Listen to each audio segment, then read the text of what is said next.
আসসালামু আলাইকুম, আমি মোহাম্মদ পারভেজ হোসেন বলছি। আর আমার সাথে আমার ওয়াইফ মোহাম্মদ চাঁদনি বেগম। আমরা বাইরে আছি বেশ কিছুদিন ধরে। আর শুনতেছি যে এলাকায় একটা মেয়েকে জোরপূর্বক আমার বাড়িতে ঢুকাই দেওয়া হয়েছে। চাঁদনির সাথে আমার বিয়ে হয় 24 সালের 27শে অক্টোবর।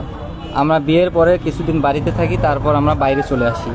এখন ওরা ভাবতেছে যে আমি বিয়ে না করে ওই মেয়ের সাথে প্রেম করছি।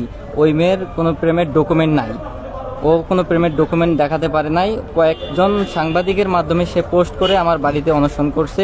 আসলে এটা মিথ্যা ও বানোয়াট, এটা গুজব। পূর্বে শত্রুতার জেরে আমার সাথে হয়তোবা 3 জন মিলে এই কাজ করতেছে। আসলে এটা ওরা ঠিক করে নাই।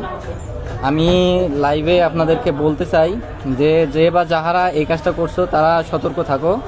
আমরা 27 অক্টোবর 2024 সালে বিয়ে করছি, তার কাবিননামা আছে। আমি কাবিননামাটা কমেন্ট বক্সে দিয়ে দেবো, আপনারা দেখে নিন যে বিয়েটা কবে হয়েছে, আমরা বিয়ে করার পর কবে চলে আসছি। আর ওই মেয়ে শক্তপোক্ত কোনো প্রমাণ দিতে পারে নাই, হয়তোবা সাংবাদিককে হাত করে পোস্ট করাইছে। আসলে এটা ওর পক্ষে ঠিক না। আর আমি সাংবাদিক ভাইদের উদ্দেশ্যে বলতে চাই যে আপনারা কয়েকজন মিলে যে একটা মেয়েকে একটা ছেলের বাড়িতে ঢুকাই দিয়ে বিয়ে দেওয়ার চেষ্টা করেন, এটা থেকে বিরত থাকেন। এটা আসলে একটা খারাপ কাজ, এটা জঘন্য কাজ, এটা জঘন্য অপরাধ। একজনের মান ইজ্জত মান সম্মান নিয়ে খেলা করাটা মোটেও ঠিক না।